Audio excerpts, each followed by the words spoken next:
So disappointed. Who dropped the ball? Yes, that's a title. And yeah, I choose this intentionally. Why? I'm an XRP holder. I've been this so long. I'm not pointing finger directly at Stuart Alderati, but come on. I pointed all the Ripple legal team. There are 20 lawyers. Anyway, because this way the last motion was handled terrible, okay?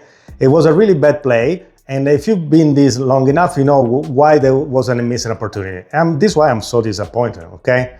So let's kind of rewind a little bit. Let's make a little bit the point of the situation, what's going on here, and why I'm so disappointed. July 2023, Judge Torres ruled the XRP is not a security, and nothing changed, and we're good with that.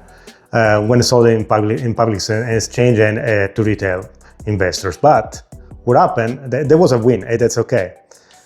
But at the same time, also Judge Torres ruled that Ripple institutional sales did violate the security laws.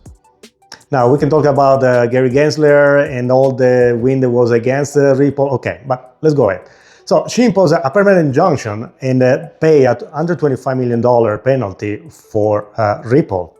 Now you fast forward to June 2025.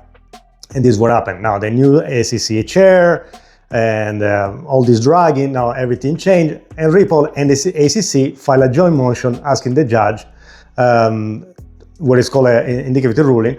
They want the Judge Torres to say, okay, yeah, we open to amending the judgment, okay? So it's pretty much what it is. In exchange, instead of the $125 million, Ripple paying a smaller fine of just $50 million and drop their appeal, okay? Sounds good, right? Yeah, but let's keep moving. In this case, also the SEC will drop their appeal too, because they're now agreed. But there is a big problem. Judge Torres denied the first motion, reason being that she came out with that solution based on what's the law and not what the two-party wants. So Judge Torres was upset because neither party showed the exceptional circumstances required to change a final judgment. And you can just say that, SEC and Ripple, we change our mind and expect the court to change the ruling. It doesn't work like that. After years of litigation, in my expanded, that's just sloppy. She followed the law. She didn't do anything wrong. So she stood firm. Can this be prevented? You know what? You know what is wild? And John Deaton, if you guys been following him, called this out even before this happened. Being a lawyer himself, he pointed out that the appeal that was made was not good enough.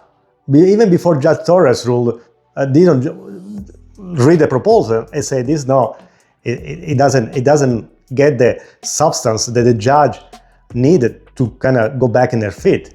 So it was definitely weak.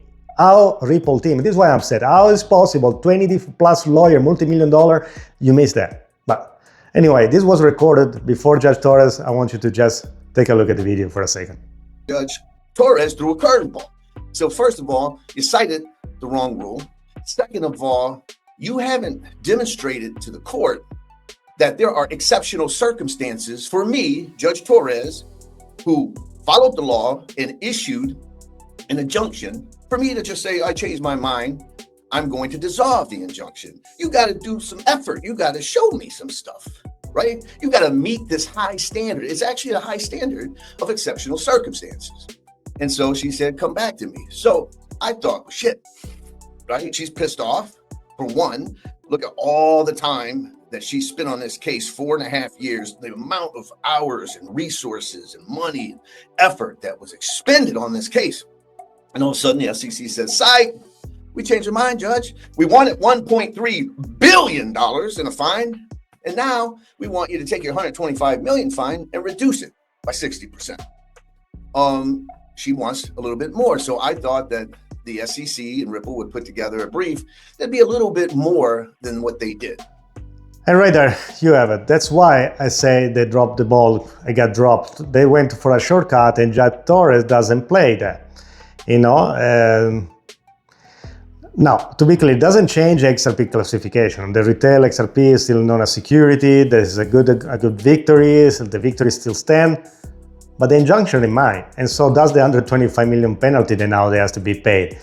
And even if Ripple minimized in public, the stain still is there. You can build confidence with banks and government while carrying this in your file. Well, it's tough.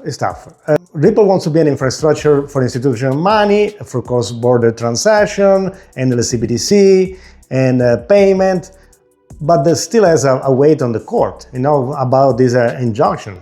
So, where did we go from here? This is the light at the end of the tunnel, okay? Follow me.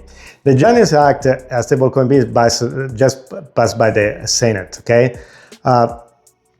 This legislation will establish one-on-one reserve, require audits, clarify the stablecoin situation, kind of give it clear guidelines. So, why this is important, is relevant, because Ripple is planning to launch, he already launched the RLUSD in their own stablecoin. So once the Genius Act passes on the House, Ripple get clear framework to operate it. So it has no more problem. So this is the real end game.